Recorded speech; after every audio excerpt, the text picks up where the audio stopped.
Мелеш деп болады. Мелеш екінші бөлім. Өрт сөндіруші. Сәлем, Мелеш. Сен бүгін жақсы күн болады деп ойлайсың ғой. Не 101 номерге хабарлап жатсың? Үйде от болып жатыр ма?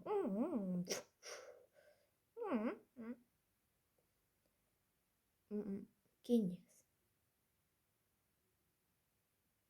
Балалар, сендер үйде өрт болса 101 номерге хабарлаңдар. Ол дұрыс шешім. 101 номер. Мелер, сен теледидарды не үшін қостың? Армандап кеткен сияқтысың, Мелер. Ойбай, селектейлерді маған шашыратпасын. Сау бол, Мелер. Соны.